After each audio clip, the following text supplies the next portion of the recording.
Voodoo. Well, who's here? Ta-da! It worked this time. Yep. Well, we'll see if anybody shows up. Well, that could be an issue. Remember, it's being recorded, so you had questions you wanted to answer. So yeah, I do. There's a couple, but I was going to wait until they were probably here, not the first 3.5. Not the first 23 seconds. But yeah, hello. I know several people. They have timers to remind them. They said so. Well, till people show up in chat. Yeah, we just started. Why don't you just go ahead and do your regular parts of it? Well, somebody asked me that somebody demanded that they see the ships. Now I don't know how you're going to see these, but there they are. Oh, holy crap! That's a brig. I love your sails. Let's see how that's a brig. Best we can do here. And then there's a third raider that I haven't hung the sails on yet. Size comparison, you can see they're quite larger. I have 3 more of these to paint. Oh, your cannon ports are nice too. So those are the Black Seas ships that I have been moaning about because his brother got me started. It's his brother's fault. Suggest a game to Tim, and he will never forget it. Like a dog with a bone. See, we've got people. Look in chat. Oh, look at that. All right. We've got some interesting lens glare. Wonder what that is. You said, was that the only question from? No, the other thing was about the favorite dice. And I totally forgot the 2 favorite dice. First, there's this one. Now, with this 8-sider, unassumptive looking, very ordinary. I killed 27 PCs in 93 minutes one year at Gen Con in the Tower of Gygax. That's a favorite. That's why it sits on that little bed of green velvet up there under a dome. Love this die. And you don't mean you allowed them to die. You just mean... Oh, it killed them. Okay, yeah. That was all about the Tower of Gygax. You got to make that distinction sometimes. And then there's this one. It is a cube. Technically, it is a die. On it are inscribed 6 symbols that I made up. That cube right there was the key to the campaign I ran all those months in Carbondale, secretly play testing stuff. That was the key. And sure enough, I dumped out a bag of dice the other day before I went to Gary Con, and there it was. And so that's probably my favorite because they spent months looking for that, weeks trying to figure out where to use it, and then several weeks later, once they figured it out, figuring out how to use it correctly. that was more interesting. The other ones are some ugly shit happened. But okay, those are I guess if I have favorite dice, those are my 2 all-time favorites. I have a question. What did you guys talk about on the drive? And we'll just go ahead and say, besides how terrible the drivers are in Chicago and the last 10% of Wisconsin in the trip, where we're all real tired. Okay, you really want me to break the cone of silence about what goes on and said in the car stays in the car? Well, I mean, or do we edit it? Say it's your show. Say what you want. Well, people always think they want to hear that conversation, and you really don't. Because well, it's pretty boring, actually. We talk about of that drive, it's about 7 hours with a gas stop. 15% might be the business. 10% might be where we're going, and the rest of it's just what 2 good friends talk about, which is everything, nothing. It's just where it's kind of like your vape smells like dog turds. A little of that. No, it smells like breakfast cereal, which is worse. Oh, the cigars used to smell like dog turds. Oh yeah, the cigars were awful. The occasional insult back and forth just to make sure the other one's still on his toes. maybe Jesus, what do we talk Personal about? stuff that's nobody's business between us. Yeah, I mean, 14 hours, you begin to run out of real meaningful conversations. We try and get all our cussing and angst and rudeness out By of the the time way. we get out of Chicago. Like you run your kid around the yard a few times, so when we get to Gary Con, we're not assholes. We do that. Yeah, and we let off all the steam that we accumulated and didn't let off there, driving through and around Chicago, me screaming and swearing at moronic Chicago drivers. Tabletop Super Show is asking good questions. What's the single best thing that happened to you this year at Gary Con? Then I'll go. Ooh. Single best thing. Your little shiny moment. Man, I had so many good moments. Yeah, I got to stop and think a little myself for the best, because there were a bunch of sweet ones. Yeah, there were. I got my Barbara Blackburn hug. That's always special. Yeah, Got to hang out with my lady friend Darlene a lot. Yeah, that night we went to dinner was very. Oh, don't steal mine, man. Oh, you gotta pick a different one. Sorry, we were both there. Jeez, I didn't know. I had I'm 73, and everybody knows I've been sick off and on, but I'm much better now. And it's just really warming to me when somebody comes up and you can tell they're genuine. Wow, it's really good to see you. Looking forward to playing in your game. And I had several of those. And I couldn't pick out just one. Though the mother-daughter team that played at one of my games, they were like, oh, they were ready for me. And we had a great time. And I wish people would quit being surprised I'm still alive, but I'm glad they're glad I am. back to that, what do you talk about in the car thing? There was a year back before all this gray happened that you said you was like, I'm old enough to be your dad. And I'm like, well, not unless you were having sex when you were 12, which I was kind of interested to find out if that was a possibility. Not yet. No. I used to pass for younger.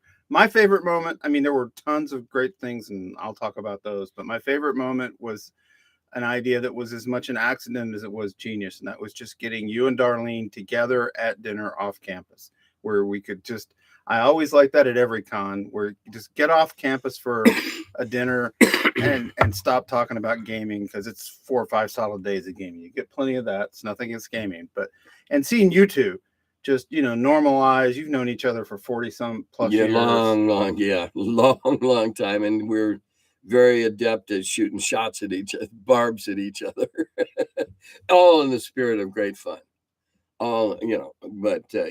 It's that was a lot of fun. At the pub you used to hang out in back when you were both working at TSR in the 70s. We spent, TSR people ate many a meal in there. I guess the single most fun instance was when I spotted Lou Zocchi. Lou is the only guy in the business older than me, and he's like 88. And Lou has been in this business forever and ever and ever, a distributor. Zocchi Dice set new standards for making quality dice. And I was just delighted. Oh, you're about to say. I was just delighted to see him. And I stopped and, wow, Lou's good. And that was late at night. Then the next morning when I saw him and I saw the award on the end of his table, I welcomed him to the fraternity of Gygax Award winners. And I myself I absolutely couldn't think of a better person to give it to. I got to see him before and after, and because I manufacture the Gygax Award each year, I already knew. And Luke Gygax, Tim is my witness. He couldn't weasel it out of me even on the road trip up. No. But how well deserved and well chosen was Luke? Yeah, I mean, there's lots of people. I mean, like, I'll post the thing with the name blurred out once I get it made every year, and then people start the comment thread of who should win it this year, and it's a lot of really good suggestions. But when you think of it in terms of a lifetime achievement, you, Jim Ward, Margaret Weiss, Larry Elmore. Lou Zocchi, he out seniors us all in terms of a year served. Tom Wham too, guys that have just done it year in and year out for decades and decades and decades. If we gave hash marks for, like every 4 years in the business or whatever, like servicemen do, he'd need an extra sleeve because he's been doing it that long. I'll be sad the year like people like Skip Williams or Jolly Blackburn win it, because I'll be finding out from a rest home. Yeah.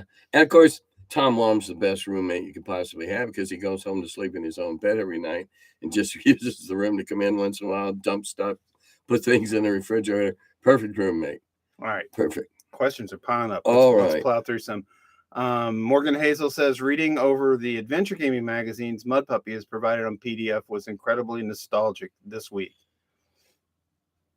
And I before you get started, I just want to say that the sales from those things, the money goes straight to Tim. Well, yeah. Such that it is. Yeah, I was going to say, it's not like I'm carrying money out in bushel baskets. And we will get the last 4 issues up. Well, I'm glad people are enjoying them. I mean, it's a window of what was going on in the early 80s in the game business. And in that regard, I like to think of them as mildly historical documents. Does providing cookies help player outcomes in the Wheel of Blame? No. I tell players I accept GM bribes. They don't work, but I accept them. Yeah, it's kind of like me. We did have the pie game. Saturday night was the pie game. That makes me very happy. That's been a tradition ever since I've been coming to Gary Con. Yeah, years and years ago, I helped Jim Ward get out from underneath some crushing medical debt. And he wanted to know, what can I do? What can I do? I said, you can give me a cherry pie every year at Gary Con. That's all. And so he does. He brings me a cherry pie. And I decide which night, which game, whatever, that's going to be the pie game. And this year it was Friday night. And we all had some delicious cherry pie. But I can't think that it influenced the game any. Of course, that might be because I brought it. But no, I like, some cookies. But no, I can't be bribed that easily. You got a brown box set. Well, okay, we'll talk. Well, that's a wonderful segue to our next question, where Dick's Bumpkin, excuse me, wants to know if you've ever used chainmail rules in your modern games. Like, is it ever busted out into mass combat? No, I've not done anything that would have mass combat in it. I once toyed with the idea of plopping my group down into the middle of a big battle. And then I realized that was like letting puppies out of the room you kept them in. They were all going to run 6 different directions and you weren't going to see half of them again. So I resisted that urge. It's funny. We were just talking before the show about a time in my brother's campaign where we came across 200 orcs, and I think he thought we were going to go the other way, and we took them. 5 player characters took 200 orcs. Well, yeah, and but that was D&D. Well, and they're only orcs after all, I mean. Yeah, I remember we used to be so blasé about things like that. And they weren't 5th edition orcs. These orcs were evil. Yeah, oh yeah, they were tough too. They had a lot of hit points, comparatively speaking. Yeah, 100 goblins. And we were teenagers, and we were murder hobos too. Which is, yeah, you guys apparently shared a lot of traits with the knights of the dinner table. Too ignorant to be afraid, and too lucky to not get your comeuppance. Oh, I like this next question. I wish I thought of it. Crazy Hermit DM wants to know, do you have any plans to just become a lich and stay around forever? No. Wow, you went philosophical. I could see that. No. Well, I stopped and thought about it. With all my friends dead, what would be the point? I'm basically not an evil person. I don't have any powers to do good. No. Mm-mm. When I lose my marbles, I want it to be the normal way. Not because I've turned overwhelmingly evil because I drank some vile green smoky stuff. No. I, on the other hand, am hoping to live long enough until the singularity happens so I can have my consciousness uploaded into a computer. However, I also know enough science to know that won't be me. I'll still die. Yeah, It's kind of like the transporter in Star Trek. That's not you that shows up on the planet. That's a copy. that's right. That's right. And Jim, I got some people I want to haunt later, so that's my deal.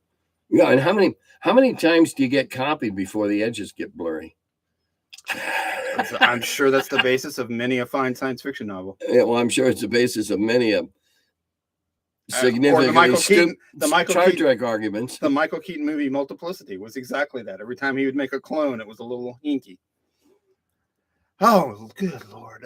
What new games did you enjoy most? Presumably at the con. I didn't play any new games. I just ran MCC, but I can talk about my brother and sister-in-law who signed up for and stumbled into Tom Wam's Moose Quest, which I believe is the next game scheduled for crowdfunding to have an official edition published here soon this year. Yeah, I've heard. And we've played it and we love it. And they went so crazy. Special thank you to, and I don't know why my brain struggles with some names. Dave Conant. I always called him Conant. Dave Conant. Thank you, Dave, because they came back from the con saying we want a copy of that game, and Dave Conant apparently hooked me up with the last one on the shelf before they do the next run. So thank you, Dave. Oh wow! You make me a hero to my sister-in-law and brother. Oh yeah. Who also get if we're talking about Gary Con, his brother and sister-in-law get a enormous shout out for stepping into the breach with the logistics end of setting up the con. Oddly enough, all the con stuff is stored down here in Cincinnati.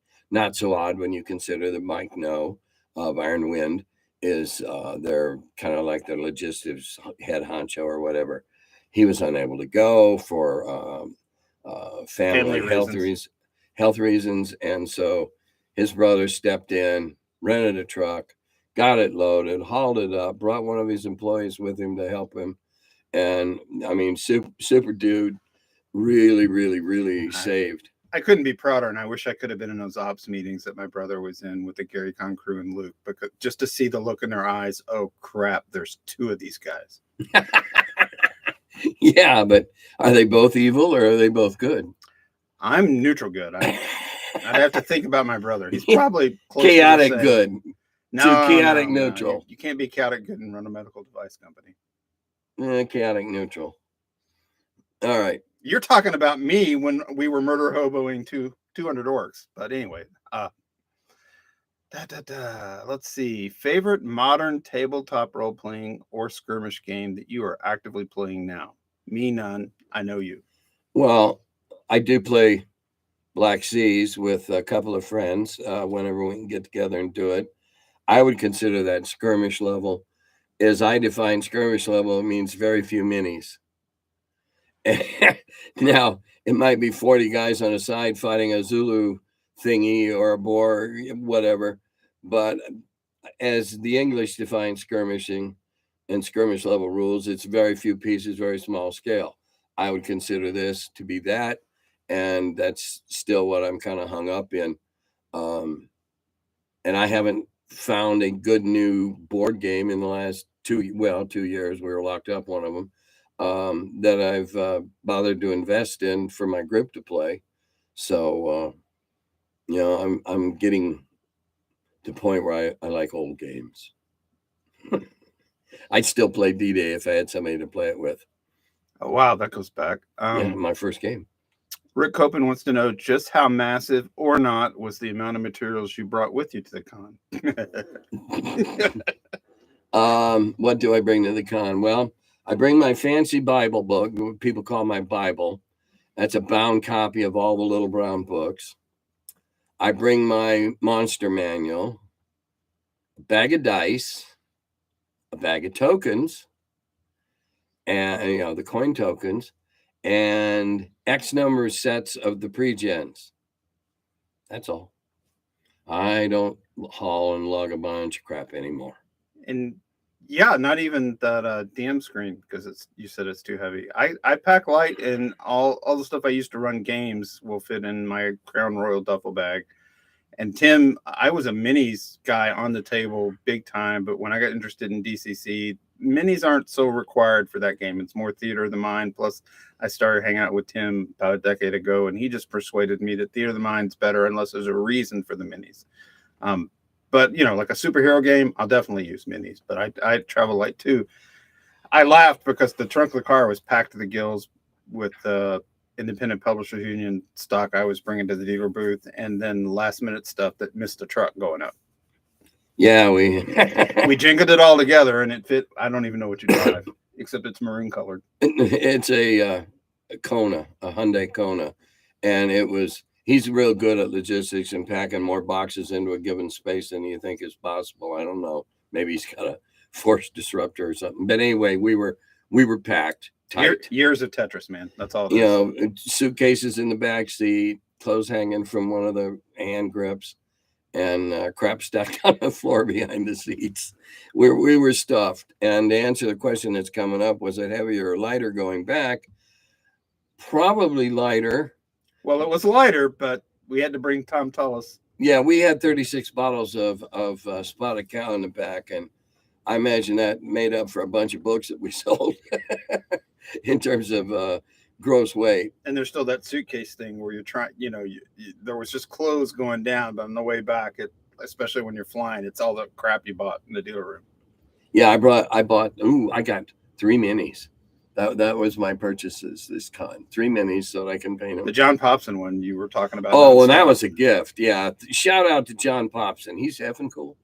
Effing cool minis. Effing cool minis. He gave me a painted figure of Gary Gygax holding a something in his hands here, and he managed to scan the cover of Dragon #1 and reduce it down to smaller than a postage stamp and still legible. So he's got some amazing equipment, and it's an amazing figure, and it has pride of place right now in my cabinet over the TV where all my really good minis are. See, that's my kind of mini painting, because somebody like Alyssa Faden would be doing her little 3-hair paintbrush version of that. Yeah. John just made his own little decal. Yeah. Done. Yeah. And I mean, when he gave it to me and I got to the room and I had this little magnifier I carry with, so if I don't have my glasses, I can look at fine details. And I looked at it and I said, that's got to be a transfer, because the shading was perfect. And I'm not an Alyssa Faden level painter, but I'm pretty good, and I wouldn't even have attempted to do that. But you're definitely a fan, because I am. Oh my God, that Phineas Fingers diorama.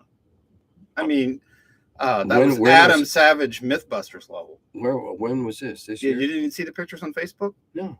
Oh, well, go to Alyssa's page. She took a set of the minis you guys did. Yeah, I gave her at Adventure Gaming Magazine and painted them up as a gift for Luke. And she posed them in a dungeon with Orcus in front of a portal that was lit and looked like it went off into infinity. Did a masterful paint job, but just went nuts with it. Where like Seymour the dragon is over in the corner in front of a chessboard, where she made little chess pieces on the board that big. All for the lieutenant colonel. She's certainly one of the most amazing painters that I've had the pleasure to know. And the wizard Kask, of course, raising hell, of course, ready to cast a spell. Yeah, with his fondness for nubile young elf maidens. I could have killed him when he did that, but it was too late. I had nothing. Been hanging on to that one for a while, have you? Yeah, it's one of those cases. Oh, thanks, JD. You got this right in. Dude, remember I'm married. Hmm. You were at the time going, dude. Remember, I'm married. You can't put me in bed. Well, that was the first one where he named the wizard. Oh, hell, he named it after me, and now I'm a pervo. Thanks, JD. Okay, we better start getting through these questions. Oh, wow. Morgan Hazel wants to know, you've played RPGs for many years. Was there a game moment at Gamehole Con this year that surprised you? At Gamehole? Game moment. I'm sorry, Gary Con. I just missed it. Well, Wheel of Blame's got to be full of that kind of thing. Yeah, I was going to say, just about every time I run the wheel, I'm continually amazed by it takes about 40 minutes for the players to realize that not only am I playing outside the box, I don't recognize the existence of the box. And then every game, somebody makes a brilliant deduction or comes up with a brilliant idea and it's like, wow, that was brilliant. And that's more fun than who can put the nuttiest thing on the card. Well, that's a game that's coming more popular now too. Who can give me the dumbest stuff? And I've not failed to rise to the challenge yet. Dick's Pumpkin wants to know, is there a story behind the TSR Wizard Design logo? And I think he or she probably means the little Dave Sutherland guy with the pointy hat and the wand. Well, it was decided by the powers that be. Apparently, Brian got a bug up his ass that he didn't like the Lizard Man because it was not easily identifiable as to what it was. It was just some... Hang on, I'm a graphic designer too. It was not drawn for reproduction because you take that feather lining ink strokes down to this high and it gets a little blurry. Yeah, and so but it was also like, there's a period of time when I think Brian and Kevin were trying to erase all the vestiges of the former operation, and put it in their line, and they had logo crap, and they decided a generic wizard was much more identifiable as fantasy than a weird looking thing holding a halberd. And so it was a bow to the fact that we were getting into mass marketing. All right. Tabletop Super Show asks, I've seen some awesome... that's a statement. Sorry. But James Seymour wants to know, are the Phineas Fingers minis currently available? If only. I might have 3 sets over there in that box of odd pieces. I could probably make up 3 sets. And they're in pewter, which means... they won't get lead rot like the old ones. No, they won't get lead rot. And you also will have a Dickens of it. There isn't any flash to speak of. But I found out you can't even engrave the bases. I was making some numbered sets a few years back, and I couldn't engrave the bases with diamond-tipped Dremel bits. I watched you when you were doing that. Yeah, they just skitter all over, and I'm just waiting to run one into my finger or my thumb, and didn't. But DM me on my Facebook page. I'll see. I'll count them up. I got a box of odds and ends over there. Oh, this is a very interesting question. I know the answer, but I like the suggestion. Have you ever run a celebrity wheel of blame for charity? No. Wouldn't that be something? Oh, yeah, I'd love to.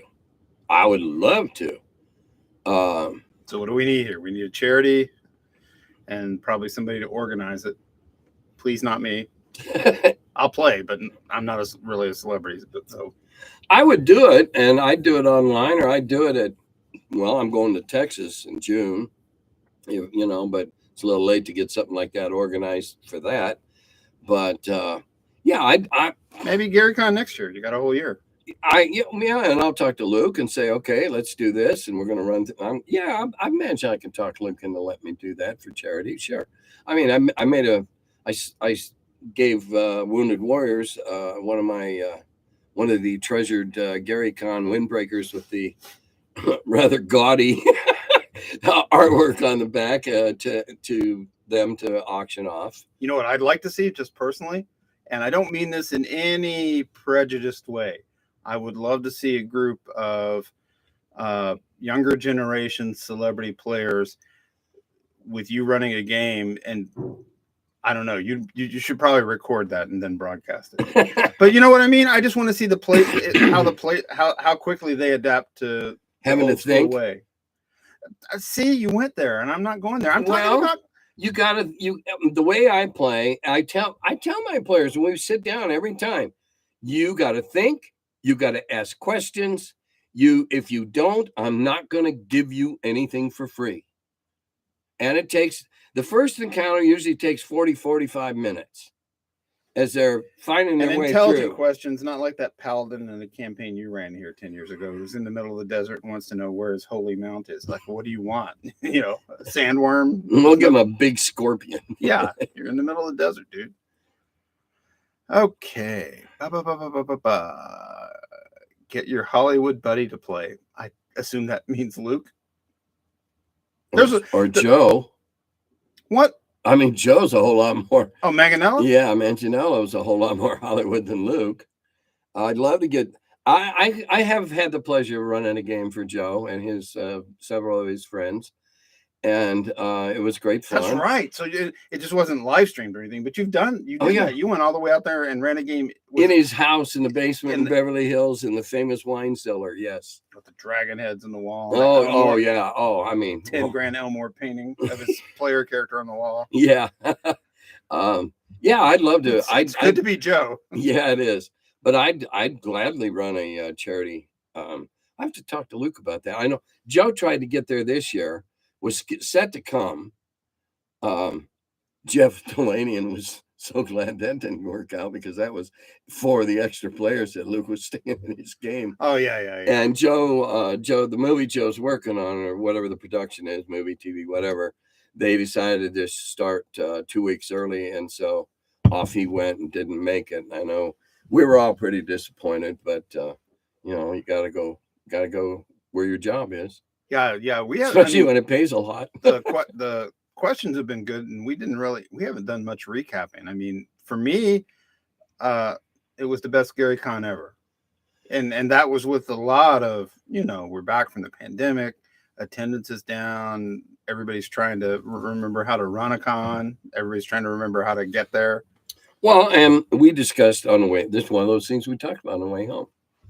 The dealer hall, as a general rule, were somewhat disappointed by the total sales. But then we got to analyzing it. Nobody had a new release. Very few, anyway.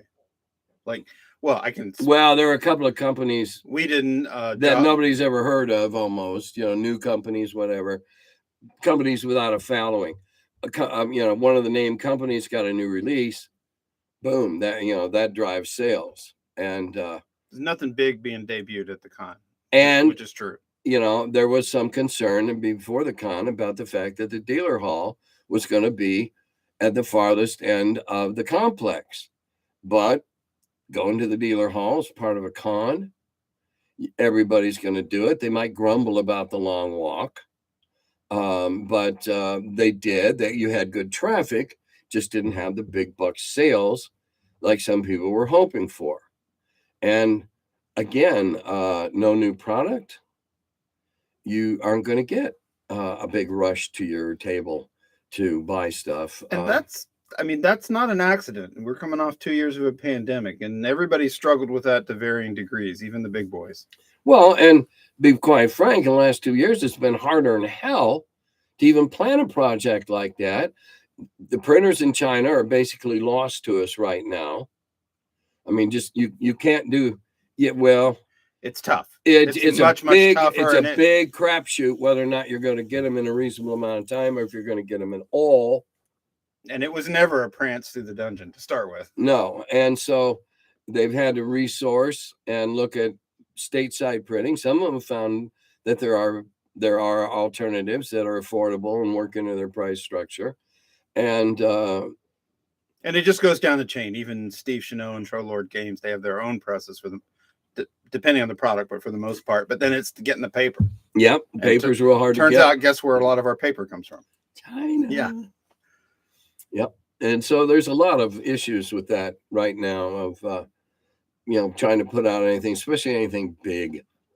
Now, I was lucky with my Kickstarter. He's been extremely lucky with some of his. But if it fails, and God knows I know enough people that have tried and failed, well, then that's it. You're out of the game, because nobody's got the money in the pockets to foot one of these themselves unless they're already wealthy. And most people already wealthy aren't in the game production part of the world. Oh, Tim, this is your show, but there's a question to me. Is it okay if I go for it? Go for it. Because I've got an excellent answer. James Seymour wants to know, Jim, what is your best memories of any Gary Con you have attended? And it's interesting that this story will involve my co-pilot here. Gary Con 8, I don't think I've ever talked about this in public before on a podcast. Gary Con 8 was the first E. Gary Gygax Lifetime Achievement Award that was won by Jim Ward, and I forgot it. I just left it in my apartment. We're up there at the show, and now I'm staring down the barrel of, oh my God, what do I do? This was the first Gary Con my brother had attended, and my brother, the man who saved this Gary Con with a big Penske truck, said, no problem, I'll drive back to Cincinnati and go get it for you. Yeah, that's like 7 hours, with a gas stop. One way. Yeah, 7 hours. Ubermensch territory. And when he did that, he talked his wife, my sister-in-law, into coming up with her, and she was just going to sit in the hotel room with a laptop and get work done at the company they both Until I worked my magic. They both worked at. Don't get ahead of my story. Then my sister-in-law Tamla just wandered into a Tim Kask game, and by the end of that same Gary Con, she got bit so hard in his game, she was buying dice. The 6D6 studio guys that make those deluxe gaming tables. She was in the corner of the deal room, beating the hell out of that guy, talking him down on his demo model. And next thing I know, we're loading it up on the truck, and we've had Thanksgiving dinner on that table for like 6 years now. And that's my best Gary Con memory, because it was like important to our family. We're Wamplers, which is Swiss, just like Gygax, and we're kind of I'm like, Gary Con is kind of a Gygax family reunion. It's turning into a little Wampler deal too now. And it's been like that ever since years. So Tim converted my sister to gaming, and me and my brother were just like shocked. I remember. And then a couple of years later, Margaret Weiss wins the Gygax Award, and my sister was like, "Oh yeah, I was reading all her books in high school." And we're like, well, "Why didn't you ever tell us that?" Yeah. So that's my single favorite. There was a Wampler family Christmas miracle at a Gary Con, because there was a Gary Con and triggered by one of Tim's games. Oh, that was a long. Here's story. Another one for you. No, that's the same one. Okay. All right. Mason Knight wants to know if you've ever played 5th edition D&D. No. Have no desire to. I've watched it being played several times, and I have no desire to play that version of the game. If you want to play it, great. It's all D&D. And when I go to bed and, pat myself on the back, I don't care what edition you play. It's all D&D.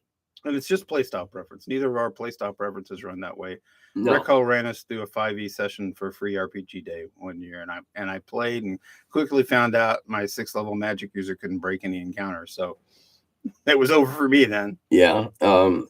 It's all playstyle. I don't play by the rules. Some people would say I'm not rigid. I'm more like, yeah, okay, sure. You want to try that? Go ahead, roll a 20. And I'm, much looser gooser than 5th edition seems to allow. But I don't care. I know it's the biggest selling edition, which is great. I don't care. That I'm the great grandfather of 5th edition. I'm okay with that. Or maybe it's 5 grades. I don't know. It's a bunch of grades. And it's not even, rules mechanics we can discuss, but playstyle preferences are just hardwired in. And so that's, I just like the old school style in its principles and entirety, not in specific, your character died in Tomb of Horrors, when you were 13 and traumatized by it. Sorry that happened. Yeah. Well, I just, no. I had 2 TPKs out of 3 games this year, and it'd been a while. Yeah, and they all walked into it and basically killed themselves through foolish play and bad choices. Well, right. I mean, we could do which is how most of them kill themselves. We could do a whole show about this, but the Reader's Digest version is there's a difference between being an adversarial GM or role-playing one for dramatic effect, and I try to do that because I'm not. I'm all for the players. However, if you're sitting at the table and you're really committed to throwing a photon grenade into the power room, and that's your plan, I'm going to let you do that. Yeah, well, that's very Jim Wardian or Jim Wardish. I don't know what the proper form is there. You want to do it? Sure, go ahead. Oh, you're all dead. So sad. Yeah. Free will rules. Free will rules. Now, I am a little more... See, this is what it's like in a car, except we just keep going. And if we were recording it, we would get ourselves into deeper and deeper trouble. In a car, we can't get in trouble. So. That's right. That's why most of that stays under the dome. Tabletop Super Show wants to know, have either of you ever had a chance to play on one of Stephen Porkney's massive Dwarven Forge builds? No, and I stepped into one year. You should definitely email him and suggest my name. Yeah, I stepped in one year to one that was going on. He was running it up in this. I think it was at Gen Con. He was running it in a suite in a hotel, and I think I stepped in and I got to be a monster or some NPC very briefly. Oh, that's cool. They dispatched me, and that was fine. It was like, here, you're this guy, and okay. You don't hardly ever play, but when you do, that one game, a DCC celebrity game, you were a sweetheart in that game. You know what to do. No, I mean, you were a good active player, and yeah. Well, yeah. If you're going to sit there at the table, you might as well open your mouth and do something, even if it's wrong. That's why you're there. Oh, wow. We're getting deep questions. This question is more for Mr. Wampler, but Tim is free to chime in. For Mutant Crawl Classics or any post-apocalyptic RPG, is there something beyond murder, hobo, scrounge, and scavenge? Sure. Just like any other game. Yeah, but let's face it, it's the bleakest environment of any of the major role-playing genres. Can be. I purposely wrote mine as a sunnier post-apocalypse in a hothouse jungle. Little Brian Aldiss action. Yeah, but it's still pretty awful. The world's pretty messed up, and everybody's pretty much in a big sack of shit boiling in a pot of pee. Let's face it, civilization has been destroyed. What are you if you're trying to get some ziggurat in the middle of the jungle and the man apes won't leave you alone? Kill them. That's not a picnic either. No, but I'll kill them. If they're in your way, kill them. That's kill things and take their stuff. That's a that's a basis on which most role-playing games are built. I'm going to endeavor to answer this quite seriously. The reason I, in particular, imprinted on Gamma World and love the post-apocalypse genre is, as a genre, it very nearly perfectly mirrors D&D. You're exploring, so you've got hex crawls, you're investigating ruins and underground installations, and at least on a surface level, it is about killing the bad guys and taking their stuff. A Star Wars RPG, a Doctor Who RPG, the Expanse RPG, those are all principled on different genres. So there is some element of what you were asking about built into the post-apocalypse. I can't add to that. I just like the idea of post-apocalypse and would probably play in one of those for charity sometime. As long as I can have a photon blaster and lots of batteries. Let's get back for questions for Tim, because it's Tim's show. Yeah, we're here. Yeah, go ahead. There's another one. I see it there. It's for you. Answer it. Let's see. We got a lot of time to fill. Was education ever thought of during creation? My 7-year-old girl asked, "What is D&D?" And as a former teacher, you could answer this. He says, my 7-year-old girl asked, "What is D&D?" And I made up a quick something. 2 hours later, she did math, sequential, and logic problem solving and consequences. Amazing. Thank you. Oh, that's not a question. I was just thanking you for your involvement in early D&D. Well, yeah, it's amazing. Some children at 7 get it. I've had 10-year-olds at my table, and they got it. And they were great fun because they hadn't been beat up to say, you can't do this, you can't do that. They were just like, well, I'll try this, I'll try that. Those 2 crazy kids I had from Northern Ireland a couple of years ago at virtual at Gary Con, they were some of the most fun I'd had in years, because they were young enough that they hadn't been poisoned by prevailing wisdom. They were just there having a good time. That's why I love kids in the game. As long as 12 and under, they probably need their parents there, but they don't have all the baggage, and they do nothing but think outside of the box. Well, and what you say about, what your daughter's doing. My granddaughter at age 3 was learning how to add dice, because there was a game I played with her older brother, who was 6, and she wanted to play too. And so she taught herself how to add dice at age 3 so she could play the game. And yeah, you don't know what, playing is likely to spur, what key it's like, what that key is going to fit into and what lock it's likely to turn, and just open their imagination. Rob Little Shadow says that the Tabletop Super Show, I think there's some kind of Swiss. Oh, he's answering somebody else in chat that I didn't see. He says, I think there's some kind of Swiss heritage, weird ancestral trigger to be fascinated with RPGs.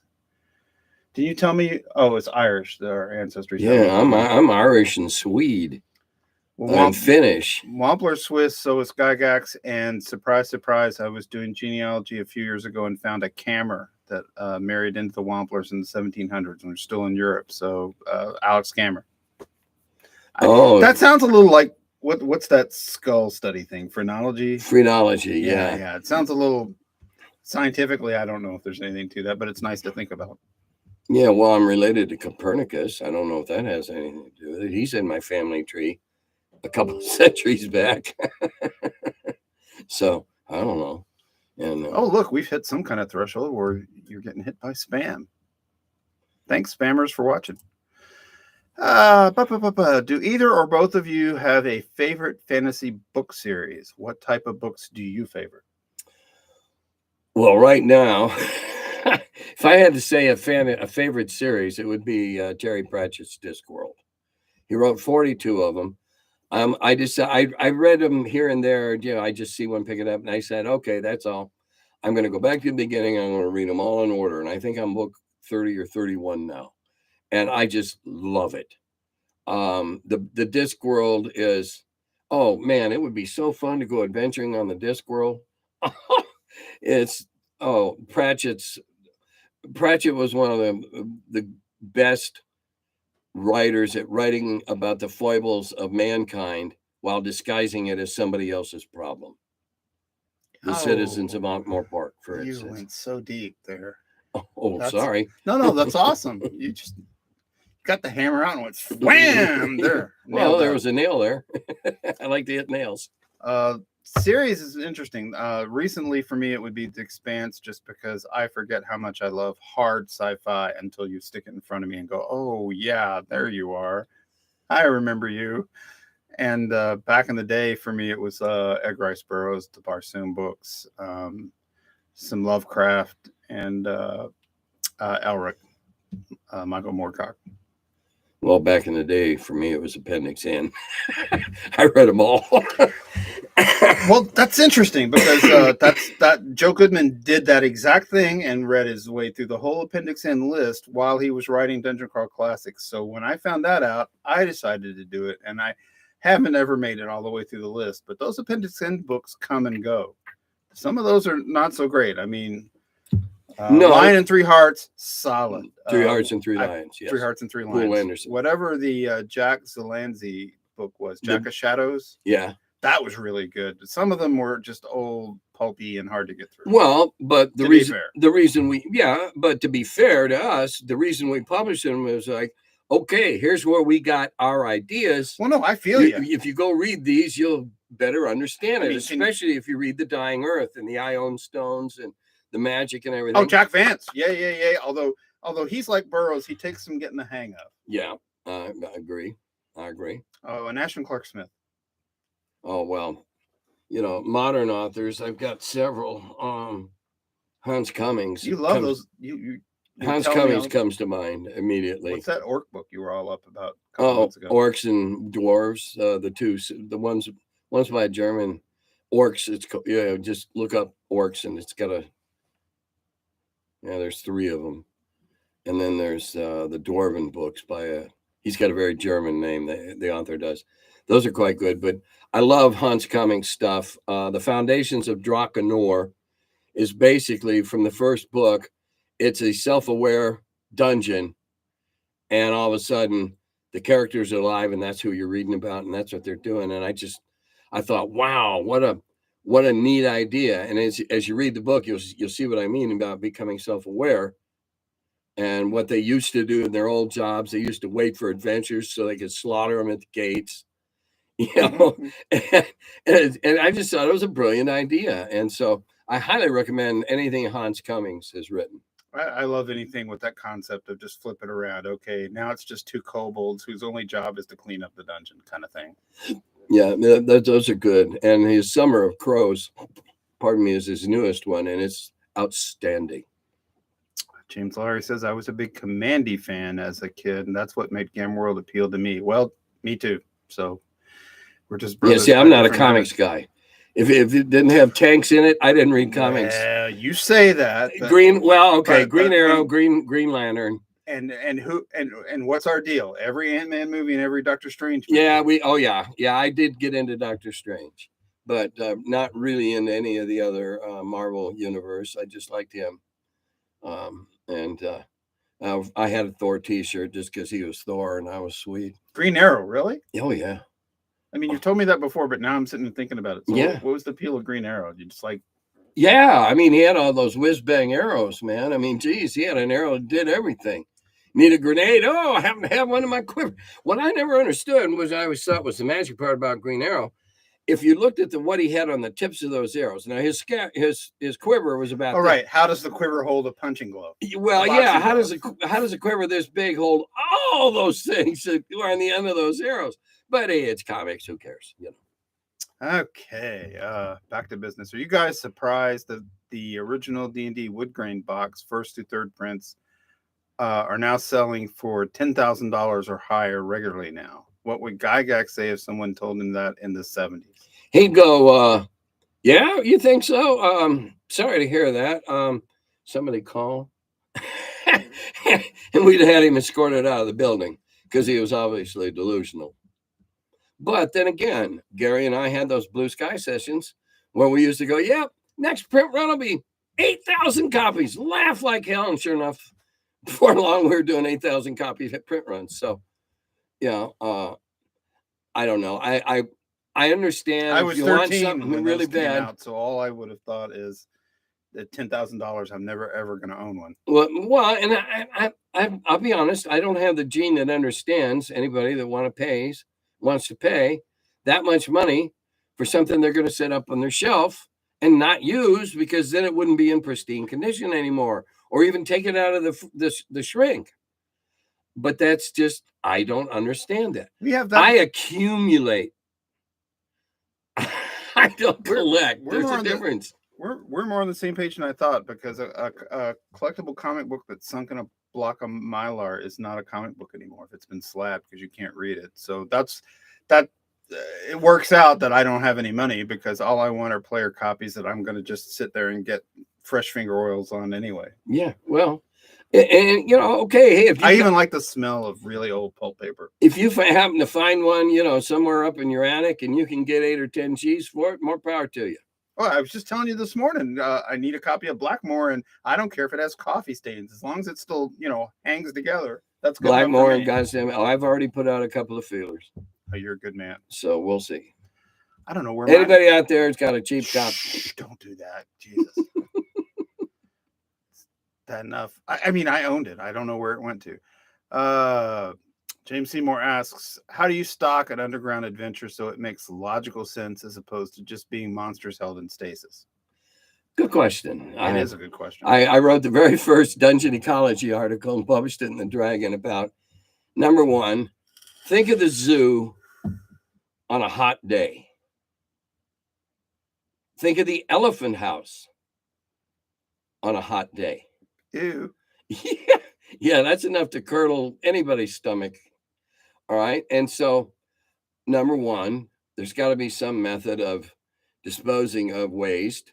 Number two, there's got to be a food source other than the occasional gullible adventurer that walks by. Think it out like you were watching Discovery Channel or the BBC Blue Planet or something like that. Think it out in logical terms with the animals and the environments that we have here, changing just enough to make it fantastical. But the same, they got to eat, they got to crap, they got to drink. And they have to fit in the room. I mean, now, just to get basic about it. Yeah, well, an adult dragon doesn't fit in a 10 by 10 foot room. No, as Crazy Neil found out many years ago. it's common sense applied to the fantastic. And it's somewhat a contradiction in terms, but I always saw dungeons as where they layered and then went out to hunt, ate their kills outside, and came back to their lair. And if they were, if they had treasure, that made a lot of sense. Because, something smart enough to value treasure, whether it's just, shinies. Okay. Most animals. That's the best cartoon on Facebook, where it's the two skeletons in the dungeon and they hear the party come in and they're like, well, we've got this big pile of stuff here. Want to use this magic +3? No, thanks. I got a rusty spear. Yeah. All right. That just derailed my whole train of thought. I apologize. That's all right. It happens frequently when there's nobody in that chair. You were dungeon. All right. Yeah. Just think of a common or a common sense arrangement.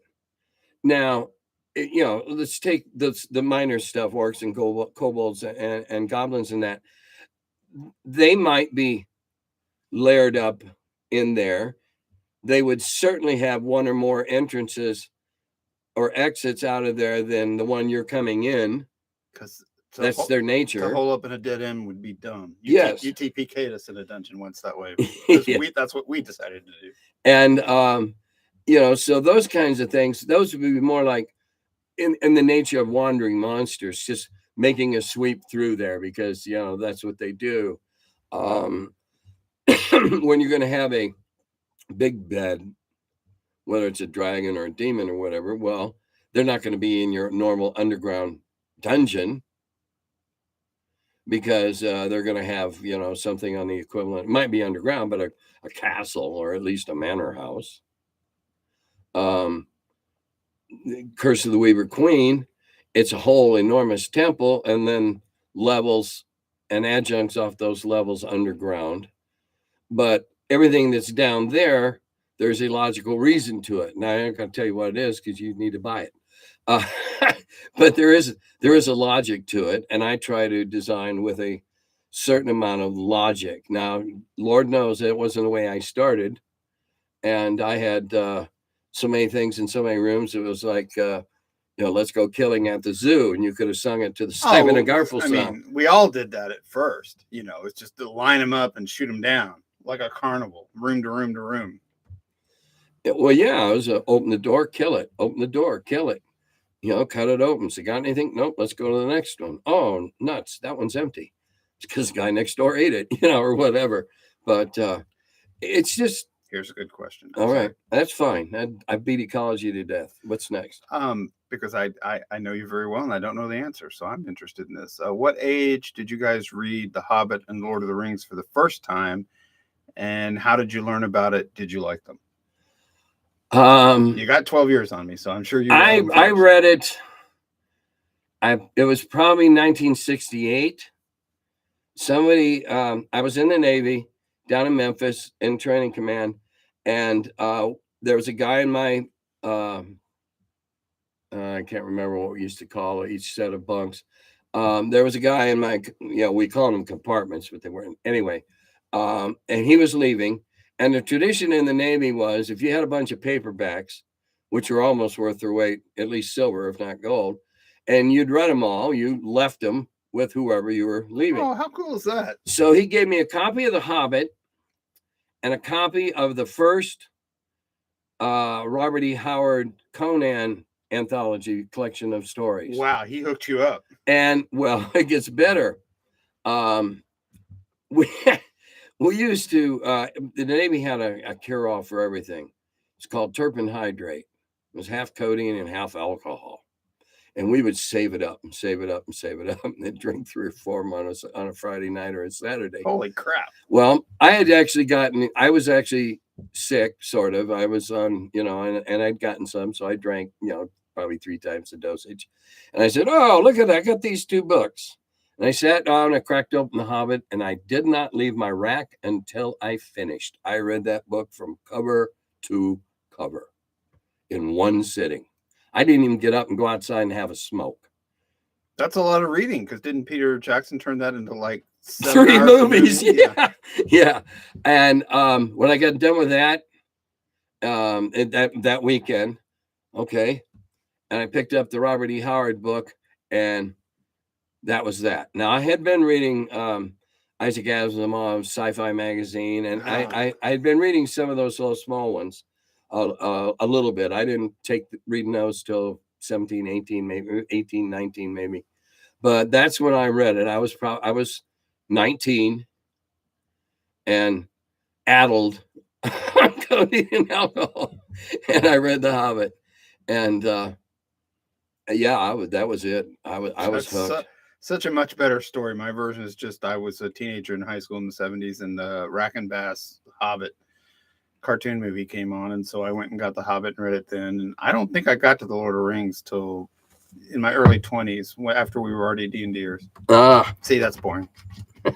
No, I tried Lord of the Rings, but at like 16, those elves really danced and sang for pages and pages. Oh yeah. I mean, oh yeah. Yeah, it was a commitment. But the copy I read was one of those famous Valentine bootlegs that were every head shop worth more than a wood grain box if you had one pristine. Oh yeah, geez. Every head shop sold The Hobbit, and they big day-glow posters that said Frodo lives, and psychedelic mushrooms with hobbits sitting underneath them and stuff. So it was already a bit of a cultural touchstone. And so the 60s counterculture touchstone, even though you might have been in the Navy, but I was for being in the Navy, I was pretty counterculture. And anyway, let me put on my shock face. So I mean, I was predisposed to know what it was. Oh yeah, okay, Hobbit, Frodo, okay. And so when I read it, it was like, wow, this is even cooler than I thought it was. And so that was it. I was hooked. I started reading fantasy a lot after that. And a lot of that was Appendix N. I think we're running out of questions here. Now they're talking in the chat about the Swiss and the Alps. Yeah, actually, no one cares, but Wampler had an F in it. It was Wampler, and it's from Wamflin, which is a little village. It's still there. And the translation of the name from the medieval times is a town between a cliff face and a hard place. So I'm literally from between a rock and a hard place. That's what my name means. And yeah, those are some hard folks. Who decided to get the hell out and go to Rotterdam and then come over here. Yeah, and then go live in the mountains. Okay. So maybe the chicken branch just said, okay, enough. Best game you both ran or played this year at Gary Con. Oh. I can honestly say I enjoyed the hell out of every one of the 5 games I ran, and to try to pick one would be unfair to the other 4 because we all had great fun, lots of laughs. Many what were you thinkings moments and many brilliant insight moments. It's like saying, what's my favorite grandkid? I don't really have a favorite grandkid, I love them all. The games were all fun. I had 3 really great tables of smart players, and even the cowboys that showed up weren't, the worst kind of cowboy. They were just there to have fun. But I think out of my 5 tables, I only had 2 players, one in each, that had ever played in the wheel before. But it seemed like everybody had heard about it, and they were like, chafing at the bit. Well, also, it's a lot like this YouTube channel you've got. When you first told me what you're going to do, up in my sarcastic portion of my head, I'm like, oh, well, I hope that works out for Tim. And then like this thing took off because you just keep hitting it with regular content, and your Wheel of Blame game, the same thing. I'm like, well, that will be okay for a while, and then it'll get old. And instead, it's getting increasingly popular. Well, yeah, a lot of people heard about it, and they were willing to go, okay, let's see what this is all about. And I spent about 6 minutes, 8 minutes maybe at the very beginning explaining, okay, this is how it works, and yada da da da. And I mean, that was too long this year for a couple of tables. They're ready to go. So they'd either talk to people that had played or they heard enough about it. They were ready to go. Let's see, give me your best shot. And I did. And we had a great time. And my best shot no longer includes wiping out whole parties. Well, you're not one of those guys who ever set out to do that. Like, you're not that way. I know. Yeah, but back in the day, like 08, 10, around in there, if you did anything stupid, I had no compunctions whatsoever wiping you out. That's stupid. You deserved it. You're dead. I was very harsh. I had nothing but great games and great players, and everybody had fun, even the TPKs. But my favorite moment was when I momentarily forgot what I had done because they went up against some mutants that had mind control ability, and I ensnared one of the players. And, in my performance as a GM, I'm like, okay, let's go over here and talk. And I explained to him he's now mind controlled, and I misspoke. I said, your new job is to take out everyone. That's exactly what I said. So, and then I'm back to the melee of middle of initiative in a big battle and forgot and just start going down initiative order. And when I got to him, he did one of those things where he jacked his mutation roll all the way to the ceiling, and he did take out everyone, and the bad guys, the good guys, the whole table. Well, when you're supposed to, hey. I did that thing. I'm like, okay, this is one of the great role-playing challenges. I'm pitching him on it, then forgot what I did, 5 minutes later. Well, that can happen. But we're all laughing, so we're all having a good time. Nobody walked away. If nobody walks away muttering, you can be pretty sure you did okay. Well, you never really know, but as near as I can tell, we all had a great time. Yeah, well, that's it. I mean, one of the TPKs was caused by a cowboy, and he, unfortunately, also amongst those he TPK'd was my sister-in-law. My own sister-in-law was at the table playing, and I looked at her, and she was just laughing, having a great time. So I'm like, whew, okay. Skated with that one. Yeah, the biggest thing I have to overcome whenever I set up one of those games is that what I really mean. I really mean it. You can try anything you want. The sky's the limit. We're going to roll dice. That's exactly what I mean by I had good tables, because sometimes more modern people that just, everybody's used to their own group and their own GM, and they will start that stuff of, can I do this? And I always say up front, you tell me what you want to do, and then it's your job to talk me into it, and then we'll figure out some dice to roll and do it. And there wasn't I had 3 tables of people that were just all in, figuring stuff out and inventing it as they went. Well, and I found out, because I say, all right, roll me a 20, and I'd roll a 20, and we kind of, sort of compare whatever. And basically, I was looking at whatever they rolled as the measure of the efficacy of what they were trying to pull off. And mine was really more just to make them nervous. Because if they rolled a 3 on their own, I don't need to roll anything else. They'd already screwed up. So, yeah. Okay, let's see. Looks like we got about 20 minutes left. Okay, weirdest moment of this year's Gary Con. Somebody crawled into something while it was still alive. Oh, in a game? Yeah. We're talking games. I didn't have anything truly weird happen at the con itself. Just got to see a lot of old friends. I mean this only in the most enthusiastically I support it complimentary way, but Satine Phoenix and Jameson's wedding was pretty weird. I didn't go. I only walked by just to check it out, but I never saw so much fantastic cosplay in my life. Guys, does that mean the wedding doesn't count? Are they officially married if they were cosplaying it? Oh, well, Luke officiated. Yeah, I know. I know. I'm just being a little slightly facetious. That's all. That was pretty weird. I don't know. I found it interesting. I got interviewed. Wounded Warrior Project is making a documentary, and I got it. They asked if I'd sit for an interview. Sure. And I don't think half the questions were anything I would have expected to be asked by the Wounded Warrior Project. Just they were not what I was expecting. And I was, expecting more about what are the benefits of gaming, and everything. But it was fun, and I'm glad I did it. And I'm glad to help them.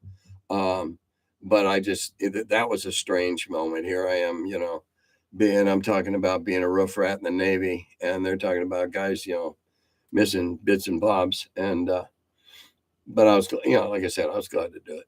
It was, I'm glad to help. If whatever I did helps, I don't even know. Hell, I may end up on the cutting room floor, so to speak. Oh well, yeah, that will happen.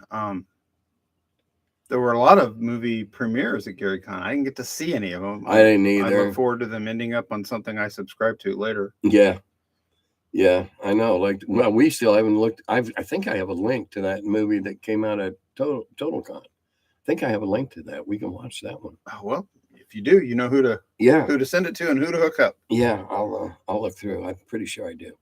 I finally got in a spot about 6 months ago where I'm like, okay, I'm gonna just pay to watch the Blackmore thing. Oh, and did you feel you got your money's worth? It was very interesting, but it was highly partisan, and as you know, I'm not on that page at all. I'm a die-hard Jack Kirby fan, but even I say, Stan Lee should get lots of credit for the things he really did. Mm-hmm. So the same thing with Gary and Dave. All those collaborations, the magic, those kind of collaborations are magic, and when they happen, the magic ends as soon as the collaboration ends. And the arguments and the picking starts. There goes the magic. I mean, God bless both of them. Who cares? Look at what they gave us. Look at what you gave us. Yeah. Well, yeah. I mean, that's the whole purpose of this Dave Con that I'm going to next week in. That's right. Let's promote that. You're going to the first. It's Dave Con 1, right? Yeah, it's in Minnesota, in Minneapolis. Like a week? Yeah, it's next weekend, 9th and 10th, 9, 10, 11, I guess. And I leave on Thursday, and they're trying to. The avowed purpose of Dave Con is to try to bridge the gap between the two camps, the Gygaxians and the Arnisonians, and I'm going to do my best. That's a laudable goal. I don't see it happening. There's not going to be some, Princess Glinda. Well, not with that attitude, mister. Glinda the Good Witch is not going to come down in a sparkling cloud and solve the problems, because the schism runs very deep. But I would like to see at least a beginning to be made that, they both had valid creations. I think John Peterson's book, this latest book, I cannot find any factual flaws in it. And he pretty well lays out who did what. Game Wizards. And who didn't do what. You should go get it on Amazon now before it goes out of print. That's excellent. It is. And John doesn't have any skin in the game. Yeah, he's a journalist, a historian. So it doesn't take an editorial position. It just cites actual sources that the majority of which are contemporaneous, not people's 40-year-old memories. And it's good, and I'm going to do my bit. They've asked me to run the Wheel of Blame 3 times up there. I'm fine with that, and I'm looking at it as a chance to explain and demonstrate how we used to roll. So for that, I'm glad, and they're flying me up, and they're going to feed me and give me a nice room to stay in. So hell yes, I'm going. I don't look at myself as a great peacemaker or a diplomat. But if asked, I'll share my opinions. Well, can I just express some bro love for you, Tim? Does that make you uncomfortable? No, no more than usual. But that's. We're friends. We've been friends a long time, and this is what I love about you, man. Is because I know enough that you don't have to talk. You can show, and you do show, because when you speak in public about Dave Arneson, it's not about how much you got on each other's last nerve for 6 months in 1973. It's because it's 2022. It's about the stuff you just said, the bigger picture. Yeah. Our personal relationship is not germane to this, who did what. And my first response, my gut knee-jerk response is, who cares? We're in its 6th iteration, starting with OD&D, and I don't care what edition somebody plays. I get that warm fuzzy feeling because its name is D&D, and I helped launch that. All right, sad story. Went to one of our friendly local game stores, the one with a huge inventory and everything. And after wandering around for 10 or 15 minutes, I realized that this hobby that I helped so assiduously build back in 75 to 80 has priced me out. I can't afford 5-player games now when they're $90 for a board game. I can't afford that. I can't afford the minis prices because, hell, I'm living on Social Security, and it's almost like all the way. It's like you do one whole lap around the track and go to where you started when I was just a broke college kid who could only afford Judges Guild modules because I didn't have the $8 or $9 for a TSR module. Or like the time when I went to Gen Con in 74, that I could either buy the brown box and Greyhawk or the brown box and a set of dice, but I didn't have enough money for all three. So I got the dice in the brown box. Figured, okay, I'll get started that way. It's come back to that now. And I understand. Some of these games are just gorgeous. There's a lot of money producing the pieces. But you understand the economics of producing that level of game now. Yes. I mean, because Cosmic Encounters is a great example. In the 70s, Cosmic Encounters components were all cardboard and little disc you popped out, and that's it. Now it's got, plastic spaceships. Yeah, and a spaceport to dock in, and it's not in this box, it's in this box. Yeah, and that costs money. It does, and I understand that, and it's just like, yeah, okay, I long for the days when I was in the industry and all the companies would come by on Sunday and give you a copy of all their stuff, and you gave them a copy of all your stuff. That's how I amassed a collection of several hundred games back in the day. But those days are gone because none of us can afford to be that kind of generous because of the smaller print runs, greater costs, etc. Those days for the industry are over. But all things come and go. James Seymour says, "Thank you both for the stream." Well, are we done? You're very welcome. No, I'm just letting you know. Yeah, you're welcome. Yeah, I feel an editorial responsibility to report the news. Yeah, well, that's why you're reading that, because I don't have my glasses on and you do.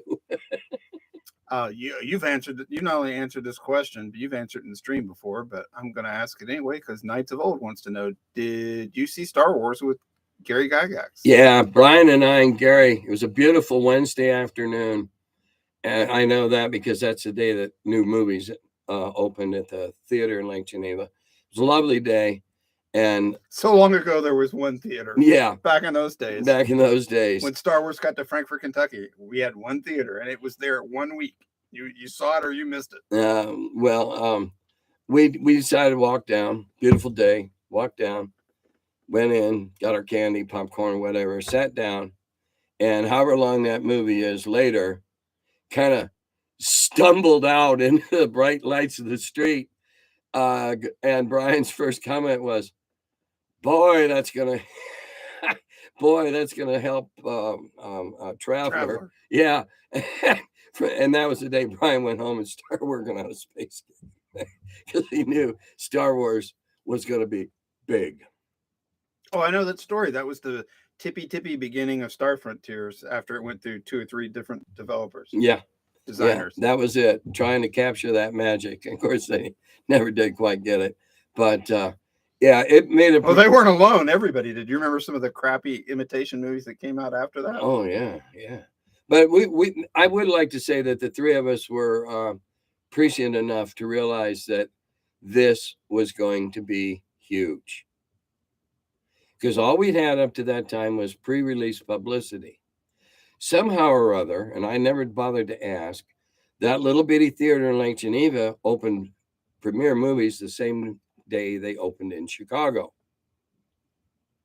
Now, if you look carefully back into the history of Lake Geneva and who owned some of the big mansions up there and who was known to frequently, I have no idea who leaned on who, but there had to be something going on because all we had was the hype, the pre-release hype, which back then was nothing compared to what you would see today. And it was a nice day. Oh, yeah, what the hell? Let's go see the movie. And I think we paid $2 each to go in. Might not even have been that much. And came out knowing that it was a brave new world. And it was.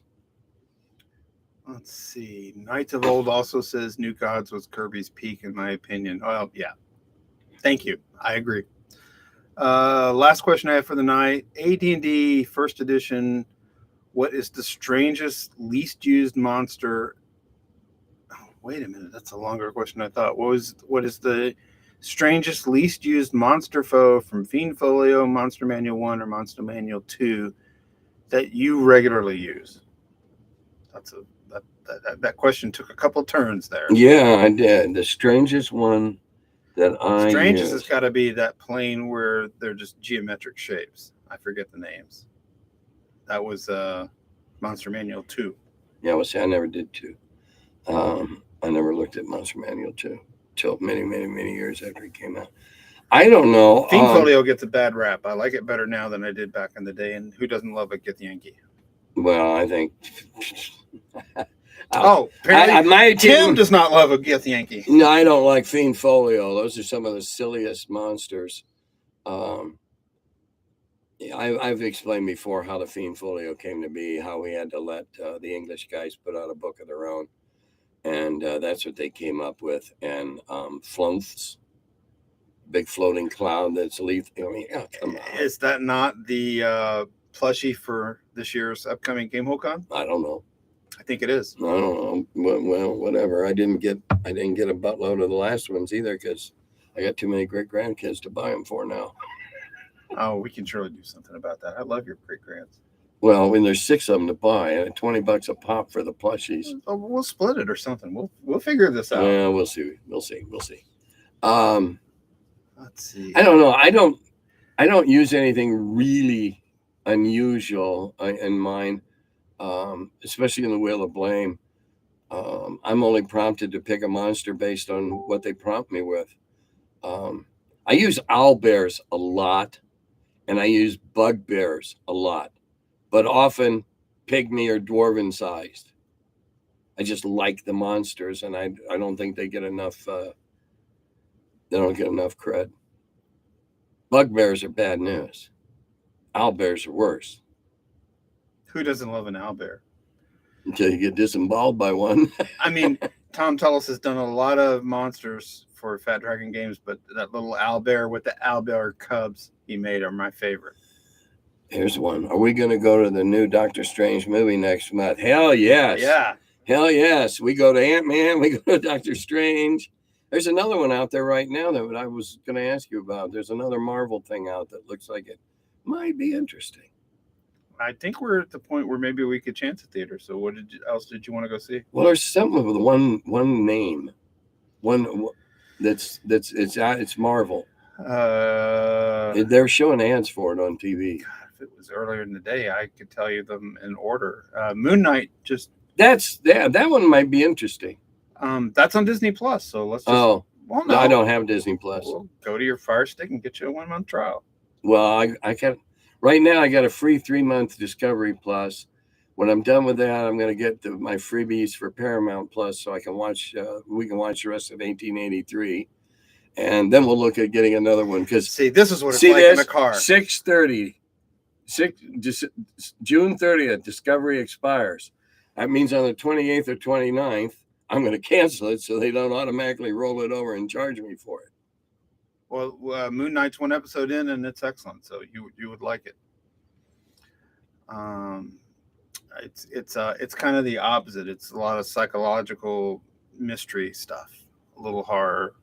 So it's not like Avengers Endgame where it's 40 guys versus 100 people. You've mentioned before that in OD&D, instead of having skills, when a character did something cool, you would write in on their sheet so they could do it again. Can you elaborate on that process? Okay. First time Hobbit. I'm trying to think of his real name now, and I won't. First time Hobbit said, all right, I'll try to open the lock. And he needed to roll like a 17 or an 18, or higher to do it. And he did it. So, okay, he's got a little skill with locks. So the next time he decided to open a lock, I gave him 5 or 10% chance better if it was a similar type, simple chest lock, whatever. That's how we found the players in the group who had skills, simply because they kept doing it successfully, and every time they got a better shot at the next one, and so on. That's, who wants to, scale that cliff he did it the first time, well, it'll be a little easier the second time. Who's going to pole vault that chasm? Whatever silly thing it was, or, feat of daring do. I would assign a slim to none likelihood the first time, and then it got better as they went along. And the more they did it, the more they became adept at it, to where it was hardly worth, rolling anymore if they'd done it enough times, because they were down at like the 5 or 10% range anyway. So, anything but a 19 or a 20, and they did it, or a 1 or a 2, however you read your dice. And so they were able to do it. That was, mainly how we did it. When you ran OD&D for us, everything was just like roll me a D20. Yeah.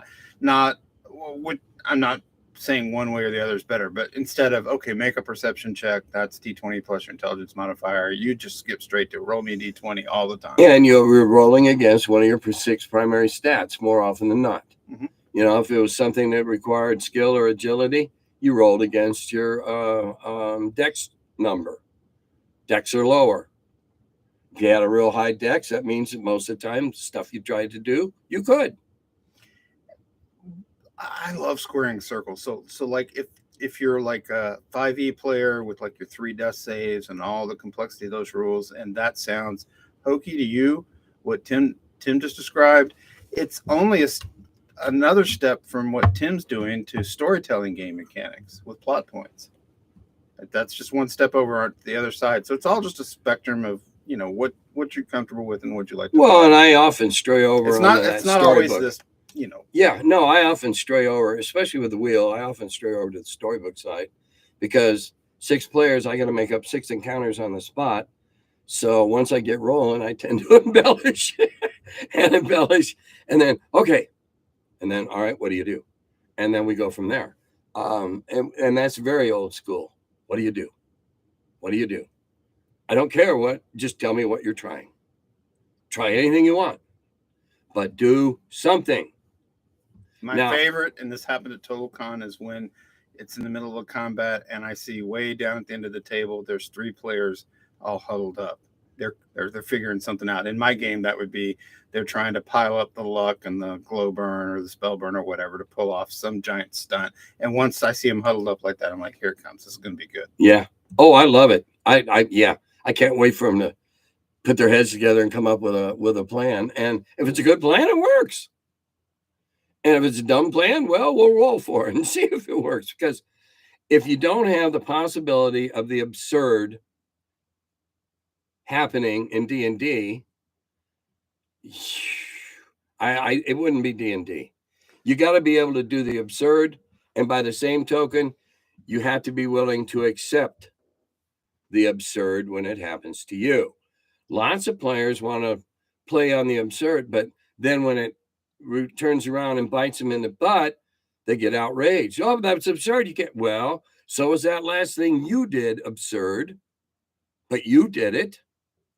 Why are you crying now?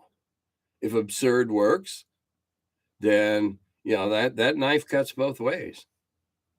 I think we're sliding. Scooch in here. Scooch in here. It's your show, man. They know who I am. I'm the guy in the funny hat. Sorry, my OCD got triggered. Oh, Jesus. I Just trying to frame us up here. Oh, well, a little late, but that's okay. Nice hole. Okay. I think he's just trolling now. Have you ever played Magic the Gathering, and what did you think? No. Stupid. That answers that one. To my secret shame, so long ago, it was before I got sober, I played Magic in the 90s and was in a tournament in Orlando once and placed in the semifinals. I'll tell you why I said the stupid. I occasionally, once in a while, my nephews or something will go through a phase and I'll get the old deck out and surprise them. I'll explain the stupid. And you got to look back into the history books. When Magic first started, the loser lost his whole deck. Those were the rules. I remember. And we sat around going, who the hell would play a game? They spend $80 buying packs of cards to get a good deck and then lose it.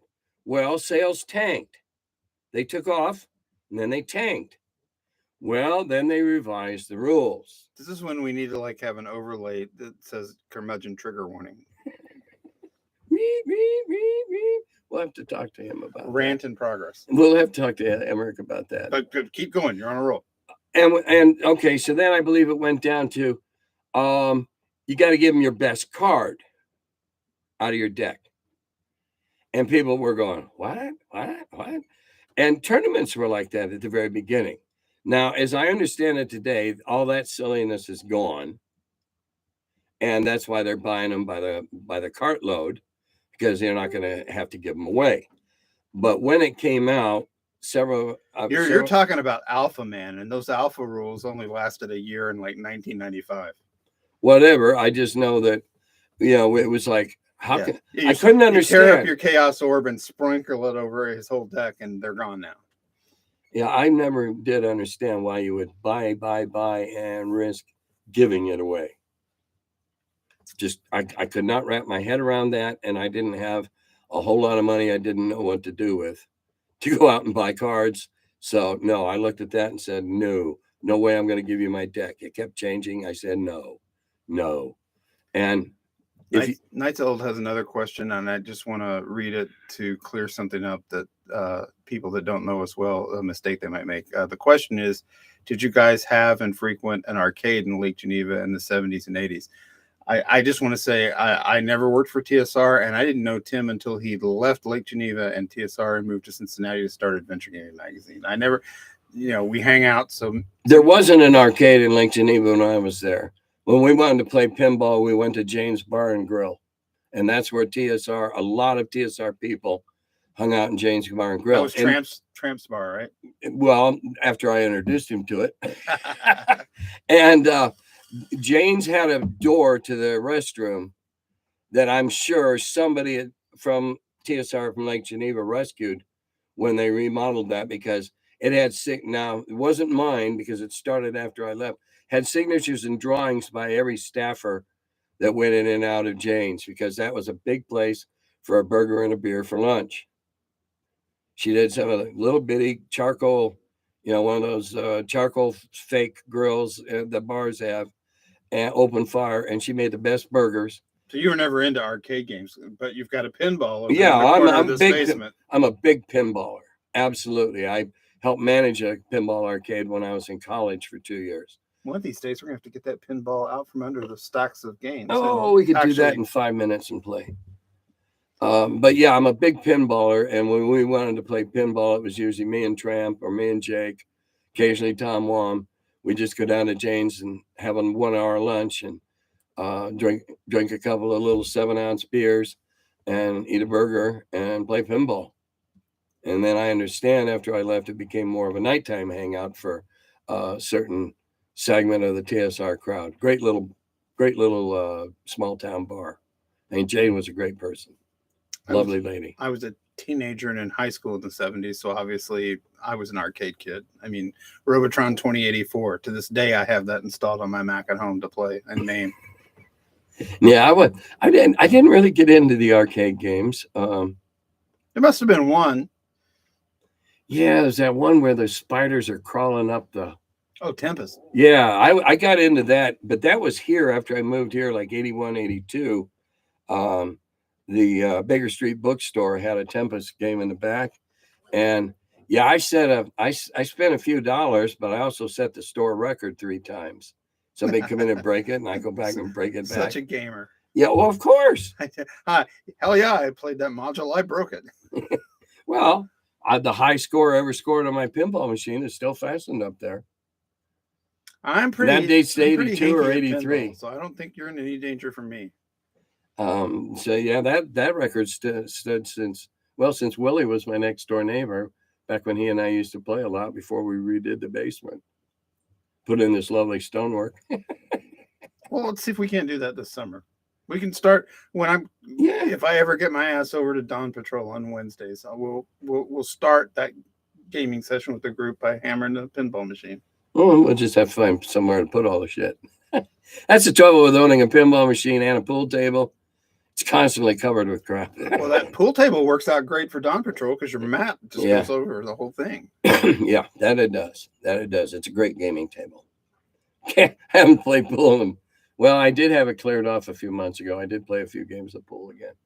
remembered that I had not played long enough that I was pretty bad. We might ought to be winding this up, although thank you all for joining us and asking all these great questions and keeping the chat lively. And if there's anything I didn't answer or you have a follow-up, please put it in a comment right there after here, and I will address it when I come back from Minneapolis on the next regular Curmudgeon.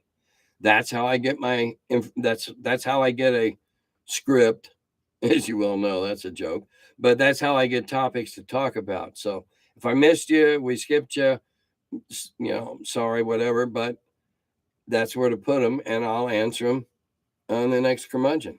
We're old guys. Have mercy. Yeah. Oh, you just went straight to saying goodbye, or is that what we're doing? No, I'm looking at the last few questions. Dun, dun, dun. Yeah, you lean over there and pick the ones you like. Vanity question for Tim. Oh, that's such a good question.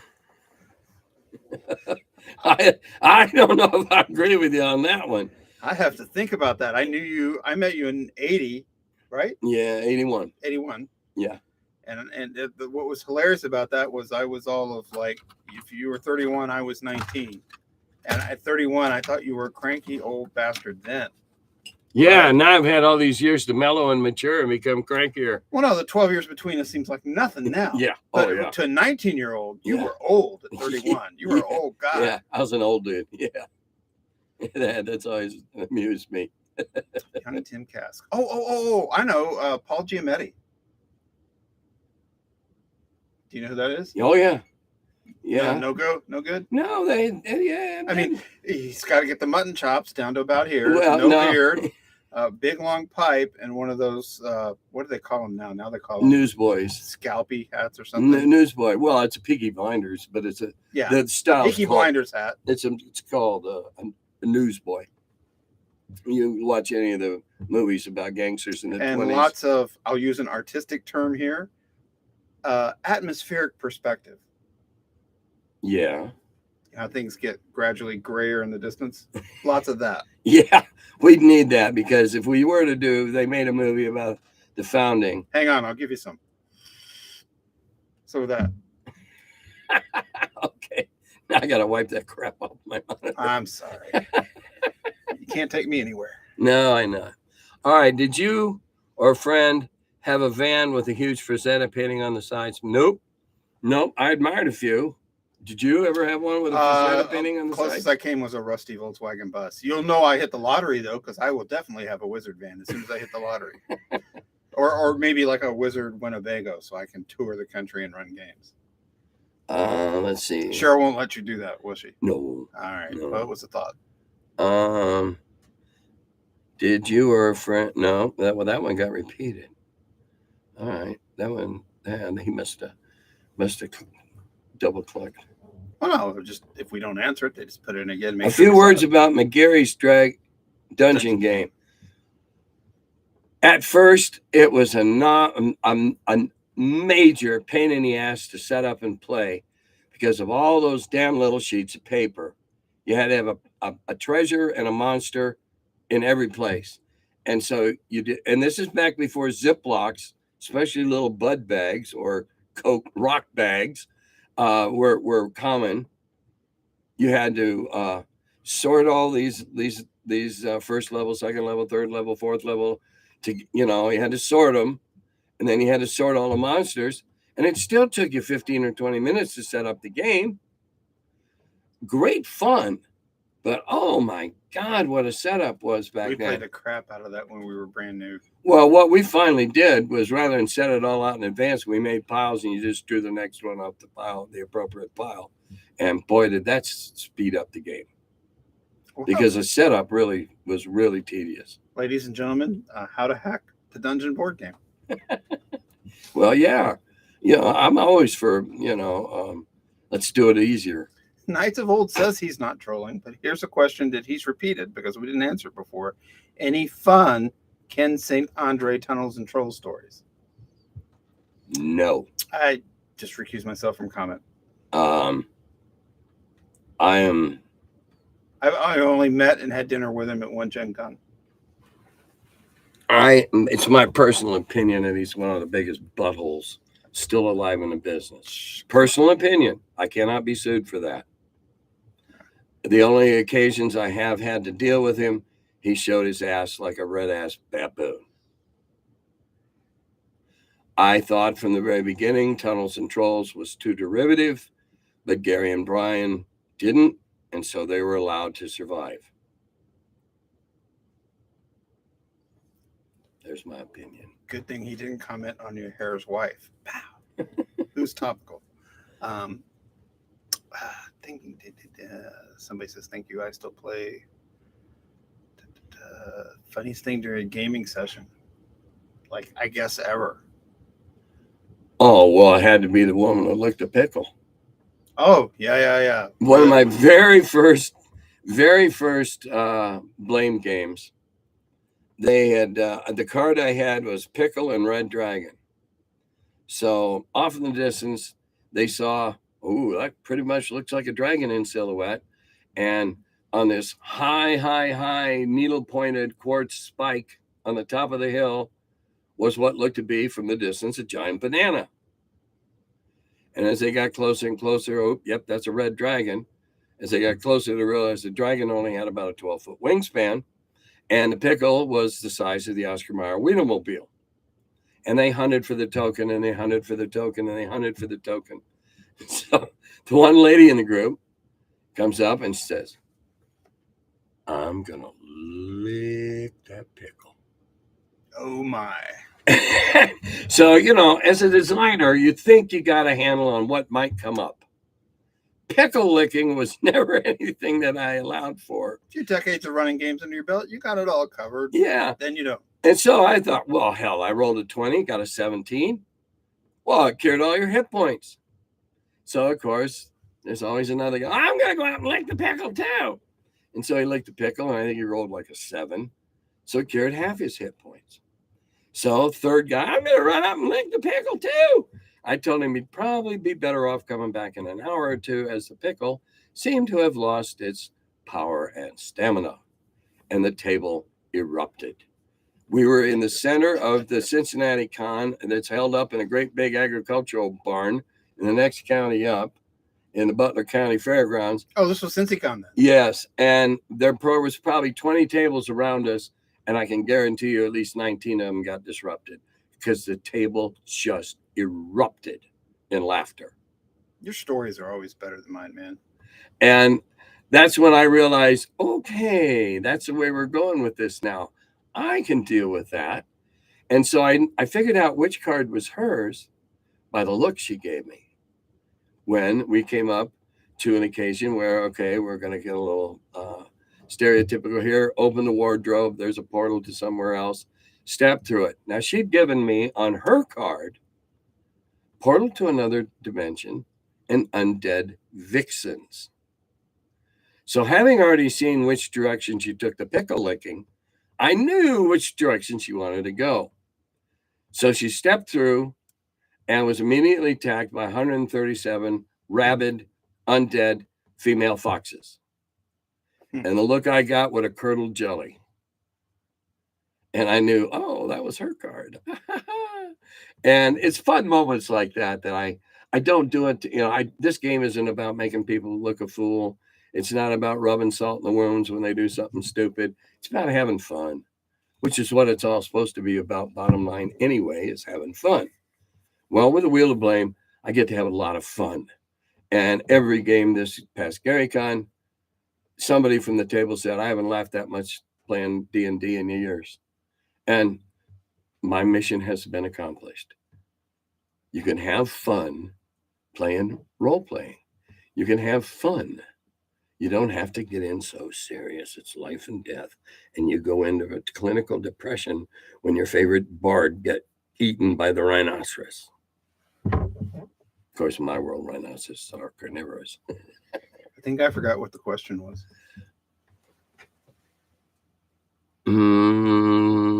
Funniest thing. Yeah, okay. Yeah, we got it. Well, then now that there's more of them. I can't top your story, man. But you want to go to another question? When you get no, we got to wind this up here. Well, we're only 15 minutes over.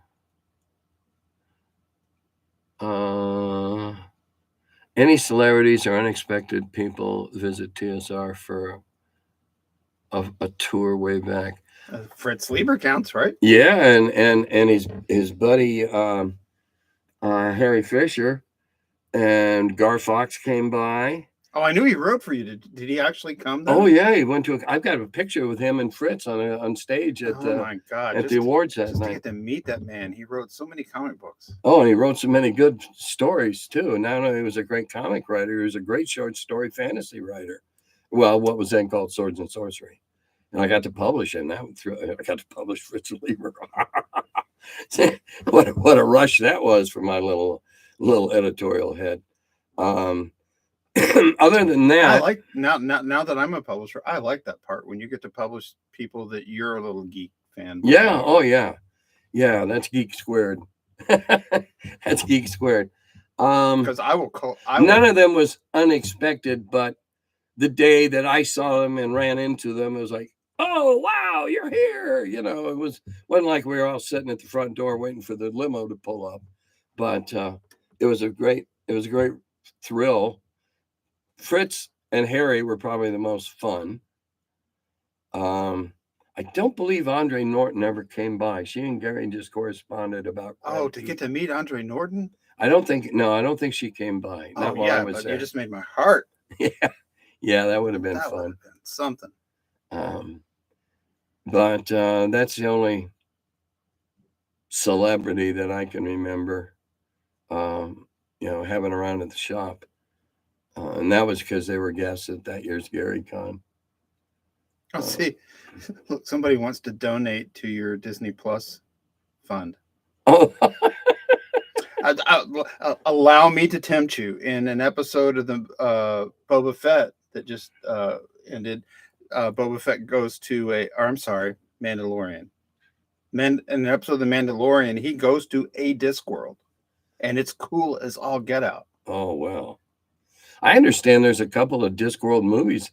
I watched the one with Sean Astin, and that was funnier than hell.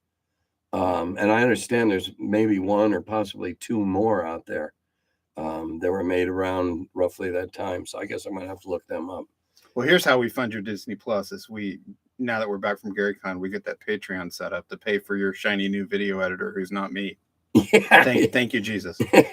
Yeah, well, we'll set up a Patreon and so I can pay my video guy not out of my pocket or his pocket, but actually it's always fun to pay for something with somebody else's pocket.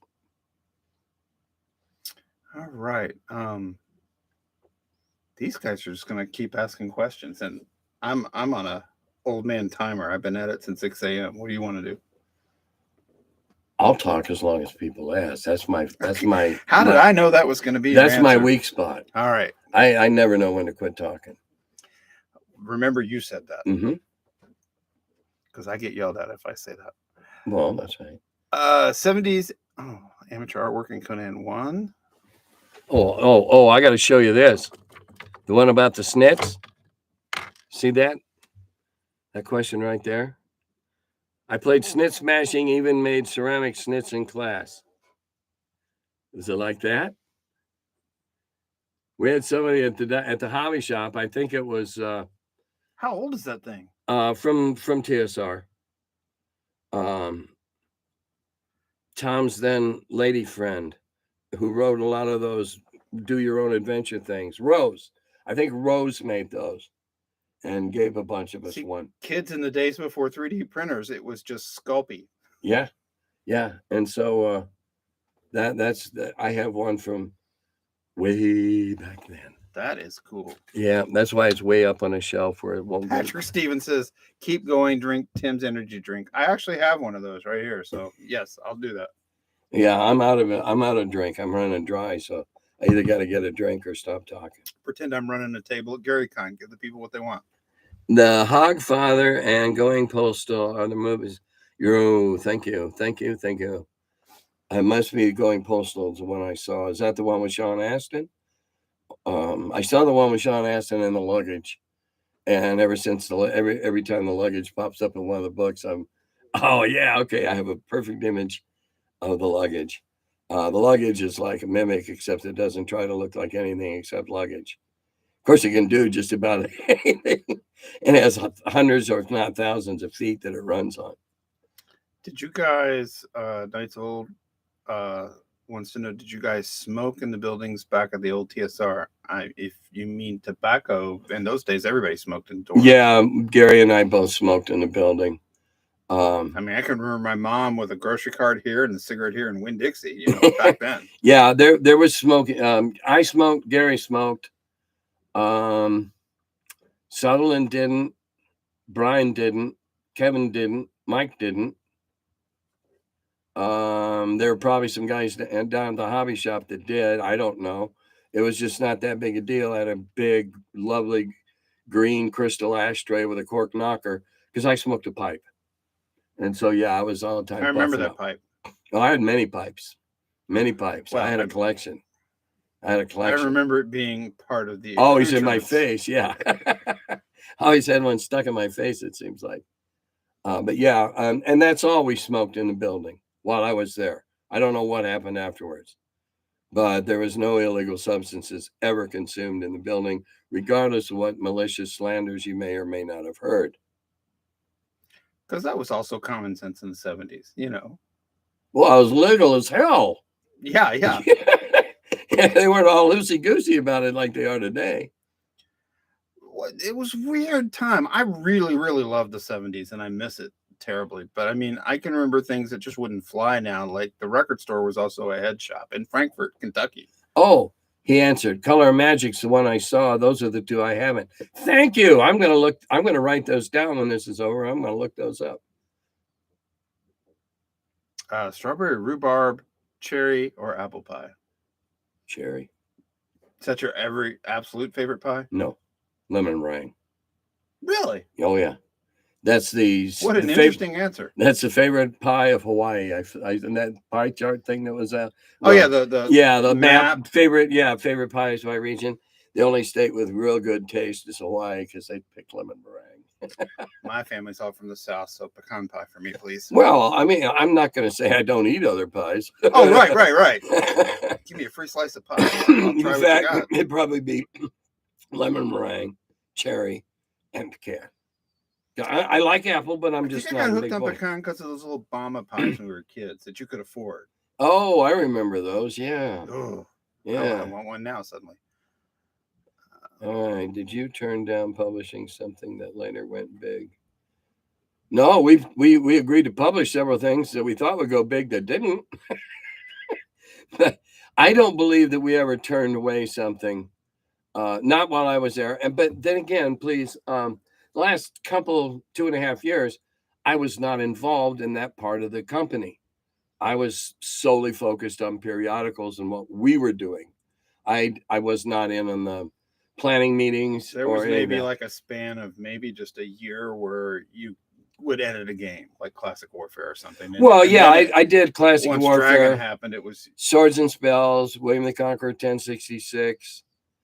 And there might have been another one in there somewhere that, I was involved with the development and editing into those. So early, it was just strategic review days. You didn't have a whole magazine. And it was probably the second one was during Little Wars days. I was still doing that then, but it came a point probably when both the magazines were 6 or 7 issues. Probably after about the first year, 15 months, that I was just okay. And AD&D was ready to go. I'd already done my thing with Gary on that. And so, it was understood that when I finished midwifing AD&D, I was going back to my little world and I would stay there. And, it was, certainly. And for good reasons, because TSR Publications was making money hand over fist. Oh, yeah. Periodicals was making some games sold, like, Langmar maybe didn't sell. Empire of the Petal Throne maybe didn't sell as much, but Dragon Magazine sold every month. Yep, and Little Wars did for a while, but then we fought the stigma that people didn't think that because we were the D&D people that we knew jack shit about historical games. And I mean, we were all, which is hilarious. Yeah, because we all started out as historical gamers. That was the basis for all of our gaming, was as historical gamers. And I still say, and I'm going to teach you the game. William the Conqueror 1066 is still. You've got the wrong brother. You want Scott. It is still a revolutionary design because it's diceless. It is miniatures on a map, and it's diceless. And it plays very, very well. But it came out at a time when everybody was talking about Metamorphosis Alpha and D&D and stuff like that, and it just kind of went unnoticed. That's what John Peterson's book Game Wizards does a good job of showing from year to year just how big the staff was. So like in 75, 76, it's at 30 people at most, not even that many. Oh, 76, there probably weren't more than 8 or 9 of us. Right. So how many games can 8 or 9 guys put out a year? Yeah, exactly. And especially when your bread and butter is D&D and the next supplement. But there again, Gary was doing development. Mike Carr was doing development. We did Divine Right too, didn't we? You know what? There's a great game. You know what? I didn't know till I read Peterson's book, although I'm sure the information was out there somewhere, was that when I started playing D&D in 79, we wanted to go back and get all the TSR box sets we saw up on the shelf at the game store. And there were like Knights of Camelot and Divine Quest and Snits and Awful Green Things. There were all these box sets. And what I didn't understand until recently was that as you were ramping up, trying to just get from one level to the next, you guys were doing a thing where you would more or less contract publish. Somebody would come to you with a game like Dungeon Board Game, and you do a deal where, okay, we'll publish it for you for this little cut. So it wasn't like in people's heads where you're a big game company and you're just going through the files going, yes, no, yes, no, yes, no. Yeah, I wish. I wish. We made some bad decisions. I still think that Empire of the Petal Throne was one of the worst decisions that TSR made. And the sales subsequently proved it. But I didn't have it at that point in time. I had no input on, what do we do? What do we don't do? And so. Wait. I got this. So as a very small company trying to ramp up and get big based on D&D sales, in a way, you guys were kind of the 1970s Kickstarter. People would come to you with their games and you'd fund them or not fund them, the printing. Well, we only did that on I don't know who brought us Divine Right, but we did Divine Right, and we did William the Conqueror. Like Fourth Dimension, that circular chess game. That came from England. Yeah, and that was one of Brian's ideas, and it was one of the ones that You do have to take the blame for all the Tom Wom games, because you started that in Dragon. Well, yeah. And geez, look how they sold as boxed versions. Snit Smashing, Snit's Revenge, and then the Crown Jewel, Awful Green Things from Outer Space. That was one of the games. That's what we pooled our money to get that box set, like 79, 80, and we played the crap out of it. Oh, it's a great game. It's so simple and it's so silly that you just want to play it again and again and again. And one game, what kills the aliens? A can of soup. Oh, good. I have to go up next to him and hit him. The best game is when it was a fire extinguisher, and that was the only ranged weapon on board this Nutar, was the fire extinguisher. You didn't have to get up right next to him to kill him. But, Snits, that was just silly. But Tom and I set out to prove that we were sick and tired of listening to the SPI goes, nah, we put out real games. And Tom and I put our heads together and said, shit, anybody can put a game in a magazine. Tom, what do you got?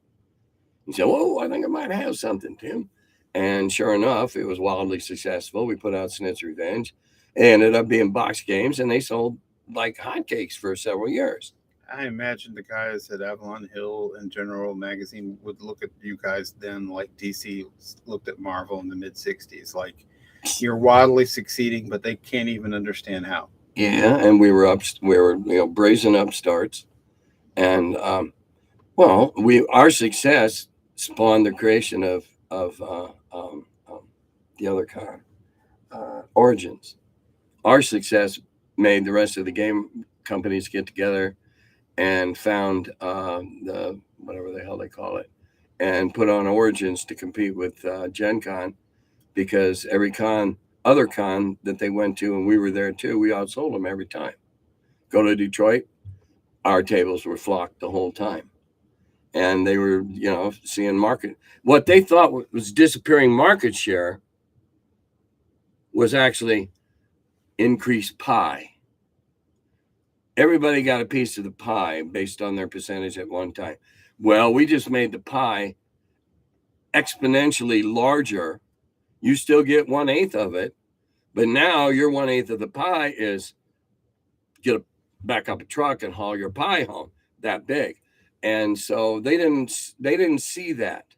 They just thought they were losing market share, and they weren't, because the fantasy people didn't want their stuff. Look at the attempts that both SPI and Avalon Hill made to come up with a fantasy game, and they failed every time. They came up with many fantasy board games, none of which I can even remember the name of right now. Nah, granted, I'm old and addled, but even so, if there was one that was a huge success, I'd probably remember it. God knows I sold a bunch of those Avalon Hill games on the auction. Yes. Is it getting late? It is. Well, yeah, we're at 2 hours. Well, unless there's something really great here. Have I to watch the Beowulf movie, the OGI one? No.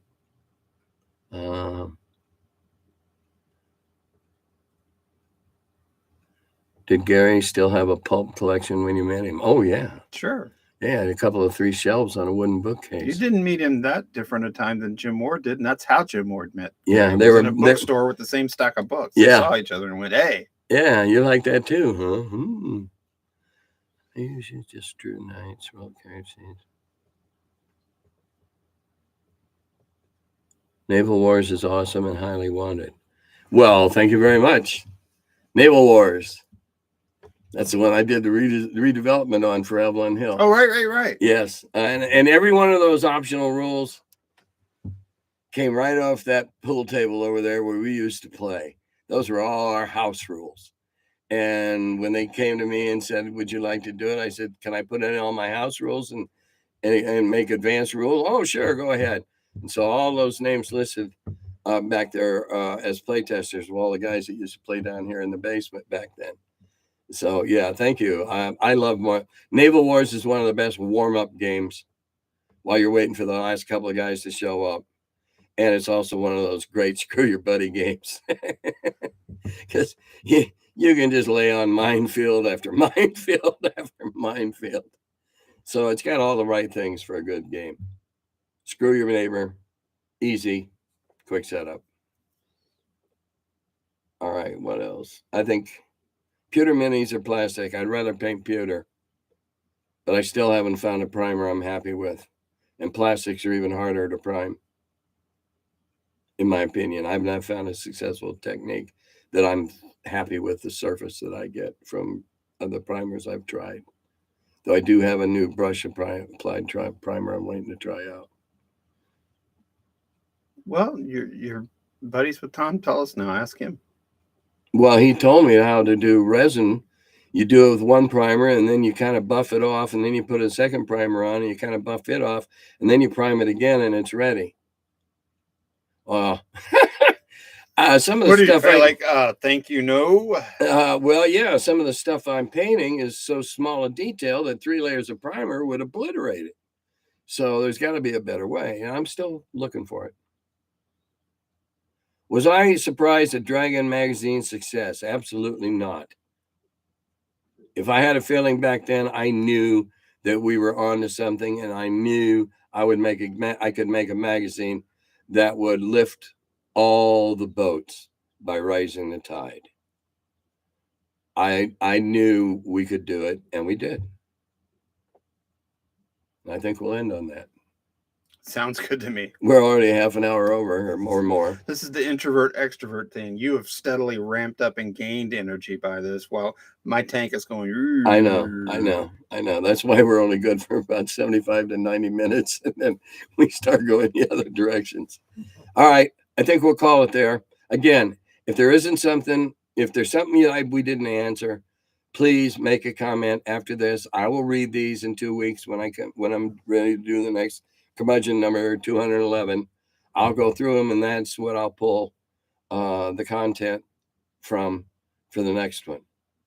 And for however many of you that are out there, glad you could come by. Thank you for showing up and asking all the questions. Really without questions, we'd just be sitting here insulting each other for 90 minutes. Well, that was like the first, 5 minutes. We're like, okay, now what? See ya. Dodata Govi.